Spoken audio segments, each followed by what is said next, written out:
अस्सलाम वालेकुम dear student. आज का जो हमारा टॉपिक है वो है blood group and ECR. First of all हम डिस्कस करेंगे ब्लड ग्रुप को। बेसिकली ब्लड ग्रुप होता क्या है? ब्लड ग्रुप एक टाइप होती है ब्लड की। बेसिकली जो ब्लड ग्रुप है वो टाइप है ब्लड की। It is also type of blood.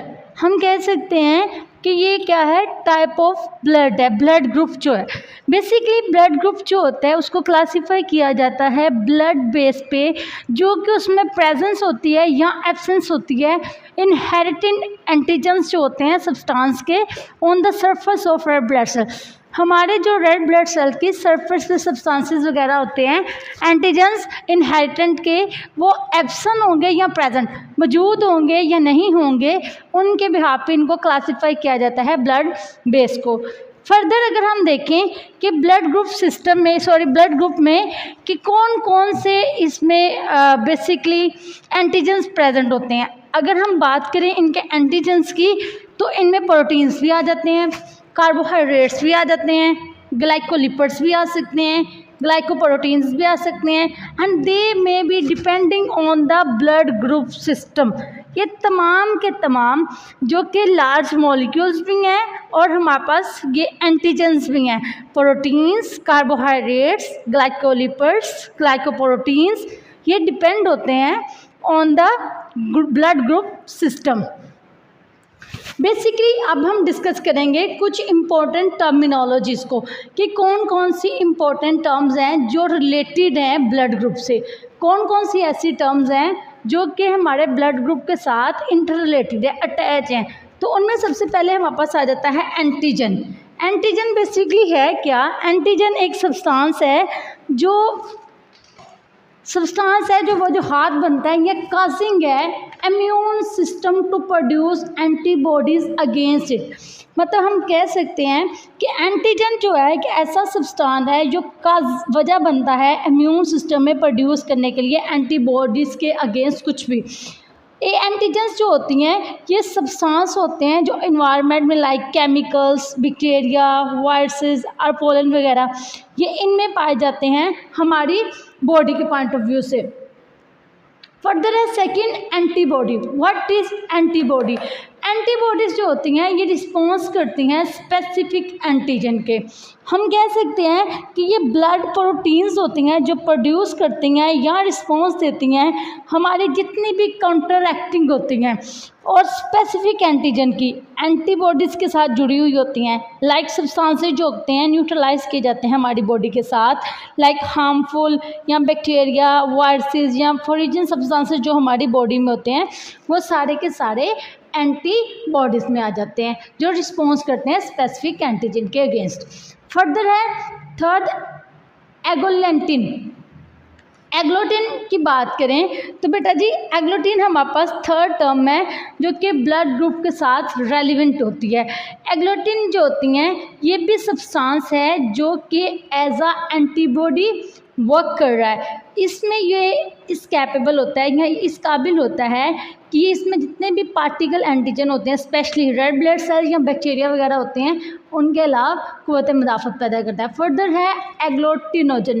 बेटा एग्लोटिन था, एग्लोटिनोजन है। एग्लोटिनोजन में ये प्रेजेंट होता है ब्लड सेल में, लाइक ब्लड सीरम वगैरह जैसे होते हैं। बेसिकली ये जो होता है एंटीजन ए और एंटीजन बी होता है जो कि प्रेजेंट होता है ब्लड सेल में, और फॉर्मेशन जो होती है एग्लोटिन की ब्लड सीरम में वो एग्लूटिनेशन कहलाती है या एग्लोटिनोजन कहलाती है। फर्दर है हमारे पास एग्लोटिनेशन। ये था एग्लोटिनन, ये एग्लोटिनोजन, ये एग्लोटिनेशन।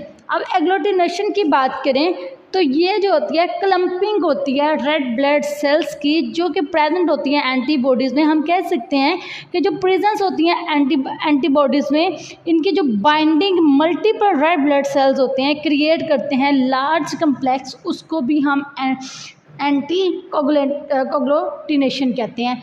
फर्दर है ब्लड ग्रुप सिस्टम। बेसिकली हमारे पास two main blood group systems हैं जो कि हमारे पास मेन 2 ब्लड ग्रुप सिस्टम है, O A B and R H factors. अगर हम बात करें अपने 2 मेन ब्लड ग्रुप सिस्टम की, तो हम कह सकते हैं कि ओ ए और बेटा जी ओ ए बी ये जो है मेन ब्लड ग्रुप सिस्टम है, और आर एच फैक्टर ये दोनों चीज़ें इम्पोर्टेंट हैं किसमें, ब्लड ग्रुप सिस्टम में। फर्दर इसके जो एक हमारा ब्लड ग्रुप है उसको 8 ब्लड ग्रुप में डिस्कस किया गया। फॉर एग्जांपल हमने ब्लड ग्रुप की बात की थी, अब बेटा जी उसको डिवाइड किया गया, इसको फर्दर 4 टाइप्स में 4 ग्रुप्स में डिवाइड किया गया है, जिसको ARHT पॉजिटिव कहते हैं। ARHT पॉजिटिव का मतलब कि हमारा ब्लड ग्रुप A पॉजिटिव है। बेटा जी सेकंड है ARHD नेगेटिव, इसमें हमारा ब्लड ग्रुप A नेगेटिव होगा। थर्ड है BRHD पॉजिटिव, इसमें ब्लड ग्रुप B पॉजिटिव होगा। नेक्स्ट है BRHD नेगेटिव, इसमें ब्लड ग्रुप नेगेटिव होगा, B नेगेटिव। फर्दर है RH पॉजिटिव, बेटा जी RH पॉजिटिव में O ब्लड ग्रुप जो होगा हमारा पॉजिटिव होगा, RH नेगेटिव और ग्रुप बेटा जी इसमें नेगेटिव होगा। मतलब हमें यहाँ वर्ड से ही प्रोमिनेंट हो रहा है कि यहाँ पॉजिटिव की बात हो रही है तो A पॉजिटिव होगा, यहाँ B पॉजिटिव की बात हो रही है तो B पॉजिटिव होगा। मतलब उन्होंने साथ हमें साइन दे दिए हैं। अगर हम यहाँ ORHD लिख दें तो हमें पता चल जाएगा O पॉजिटिव की बात हो रही है, ORHD नेगेटिव की बात हो रही है। आगे बेटा जी ABRHD पॉजिटिव, ABRHD पॉजिटिव जो है तो यहाँ AB दोनों ग्रुप की बात हो रही है, AB पॉजिटिव है, और अगर ABRHD नेगेटिव हो तो AB नेगेटिव है। बेसिकली हमारे पास यही मेन ब्लड ग्रुप होते हैं। फर्दर है हमारे पास second topic that is ECR। ECR क्या होता है? ECR को एरिथ्रोसाइट सेडिमिनेशन रेट कहते हैं। एरिथ्रोसाइट सेडिमिनेशन रेट का मतलब क्या होता है? अगर हम बात करें एरिथ्रोसाइट सेडिमिनेशन रेट की तो फर्स्ट ऑफ ऑल हम डिस्कस करेंगे erythrocyte. What is erythrocyte? If we discuss about erythrocyte then we can see that कि erythrocyte is the RBC cell. मैं कह सकती हूँ erythrocytes are red blood cells and sedimentation means setting down rate amount of red blood cells that given in time. मतलब हमारे पास ये RBC red blood sales हैं जो सेटल डाउन होते हैं उतने टाइम में उतनी अमाउंट में जो गिविंग गार्ड्स होते हैं। ये थे हमारे पास मीनिंग ऑफ एरिथ्रोसाइट सेडिमिनेशन रेट, जिसको ESR भी बोलते हैं। अगर सिंपल वर्ड्स में हम डेफिनेशन लिखें तो हम इन्हीं पॉइंट ऑफ व्यू से डेफिनेशन को क्रिएट कर सकते हैं, जैसे कि ESR is the rate at which the RBC settle down. वो कह रहे हैं कि ये सार एक ऐसी रेट है, ऐसा रेट है जहाँ रेड ब्लड सेल को सेटल डाउन किया जाता है given maximum time. If blood mix with an anticoagulant, अगर ब्लड एंटीकोगुलेंट के साथ मिक्स हो जाए तो ये परमिशन दे देता है स्टैंड करने के लिए एक वर्टिब्रल ट्यूब को रेड ब्लड सेल को सेटल डाउन करने के लिए ड्यू टू ग्रेविटी। अब एंटीकोगुलेंट हमारे पास होता क्या है? एंटीकोगुलेंट एक केमिकल होता है जो कि ब्लड को रोकने से जो क्लॉटिंग वगैरह होती है, ये क्या है? एंटीकोगुलेंट बेसिकली एक केमिकल है। ये केमिकल जो होता है ये खून को जमने के लिए रोकता है, ये ब्लड की क्लॉटिंग नहीं होने देता। इसलिए वो कह रहा है अगर ब्लड मिक्स हो जाए एंटीकोगुलेंट के लिए, एंटीकोगुलेंट और बेटा जी ये अलो कर दे कि स्टैंड है वर्टिकल ट्यूब्स में, तो रेड ब्लड सेल जो सेटल डाउन हो जाते हैं due to gravity.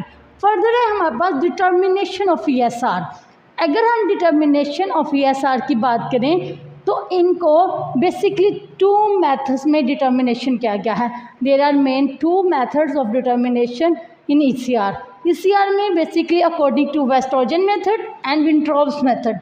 Westergren method के अकॉर्डिंग अगर हम बात करें तो ESR की नॉर्मल वैल्यू क्या होती हैं?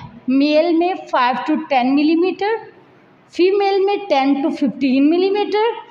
और अकॉर्डिंग टू विंट्रॉप्स मेथड अगर हम बात करें, अगर हम अकॉर्डिंग टू विंट्रॉप्स मेथड बात करते हैं तो मेल में 0 to 10 मिलीमीटर और फीमेल में 0 to 15 मिलीमीटर इसकी नॉर्मल वैल्यू होगी। फर्दर हम डिस्कस करेंगे फैक्टर्स। फैक्टर्स कहते हैं अनासर को। ये कौन कौन से अफेक्ट्स हैं? फैक्टर्स जो होते हैं, कौन कौन से फैक्टर्स जो अफेक्ट हैं ECR पर?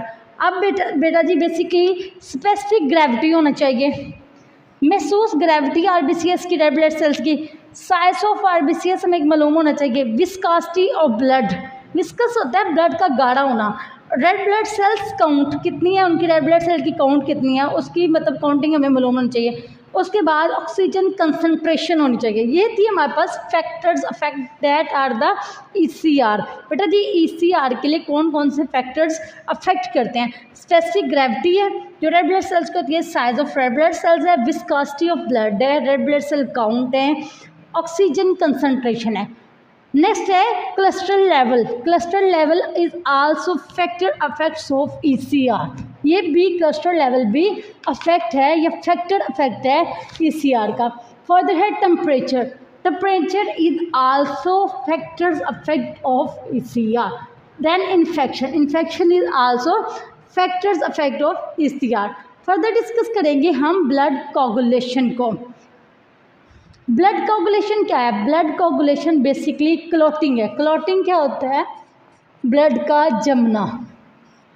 बेटा जी ब्लड कोगुलेशन या कोगुलेटिंग ऑफ ब्लड जो है प्रोसेस होता है कन्वर्जन ऑफ सॉल्युबल प्लाज्मा का फिब्रोजन में, और फिब्रोजन से बेटा जी इनसॉल्युबल फिब्रोजन में, जो कि सब्सटेंस होती हैं एज अ क्लॉट फॉर्म में। ये क्या था हमारे पास डेफिनेशन थी, या हम यूँ कह लें ब्लड कोगुलेशन था। ब्लड कोगुलेशन क्या है? Coagulation or coagulating. आप यहाँ कोगुलेशन छोड़ भी दें, क्लॉटिंग ऑफ ब्लड भी लिखेंगे तब भी आपका गलत नहीं होगा। अगर आप कोगुलेशन ऑफ ब्लड लिख देंगे तब भी आपका गलत नहीं होगा। तो आप कह सकते हैं coagulation of blood is process of conversion of soluble plasma fibrinogen into insoluble fibrin. Plasma बेटा जी जो सॉल्युबल फिब्रोजन का था उसको इनसॉल्युबल फिब्रोजन में सब्सटेंसेस के अकॉर्डिंग एक क्लॉट फॉर्म में पाया जाता है। ये क्या है? ब्लड कोगुलेशन है। फर्दर है स्टेजेस ऑफ ब्लड क्लॉटिंग। बेटा जी बेसिकली इसकी 3 मेन स्टेजेस हैं जो कि ब्लड क्लॉटिंग में वर्कआउट कर देती हैं। First of all formation of prothrombin active, second is conversion of prothrombin into enzymes. ये बेटा जी एंजाइम में कन्वर्ट हो जाती है।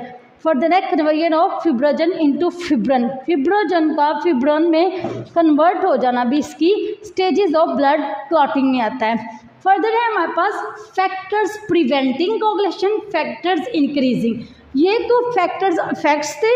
अब हमारे पास है फैक्टर्स प्रिवेंटिंग। प्रिवेंट होता है बचाना, इंक्रीज का मतलब होता है बढ़ाना। अब हम बात करेंगे, इनमें डिफरेंस देख लेते हैं। ये दोनों एक दूसरे के ऑपोजिट होते हैं। ये फैक्टर्स प्रिवेंटिंग में ये अगर लो है तो ये हाई होगा, इसमें लो है तो हाई होगा। और बेटा जी इसमें जो डिक्रीज इन टेम्परेचर होता है, मतलब इसमें फैक्टर प्रिवेंटिव में टेम्परेचर इनका कम होता है। फैक्टर इंक्रीजिंग कोगुलेंट में इंक्रीज वर्ड है तो हमें पता है बढ़ने की बात हो रही है, तो यहाँ इंक्रीज इन टेम्परेचर होता है। हम कह सकते हैं कि इसमें टेम्परेचर बढ़ जाता है। उसके बाद है avoiding contact with water and wet surface. ये अवॉइड किया जाता है पानी से या गीले जगह से, जबकि बेटा जी यहाँ जो होता है वाटर और वेट सर्फेस के साथ कॉन्टैक्ट किया जाता है। यहाँ बचा जाता है, यहाँ उसके साथ कॉन्टैक्ट किया जाता है। एडिशन होती है इसमें हेपरिन की, पेप्टिन की, सोडियम सिट्रेट की, लेकिन इसमें एडिशन सिर्फ कैल्शियम क्लोराइड की होती है। ये था हमारा आज का topic. Thank you so much.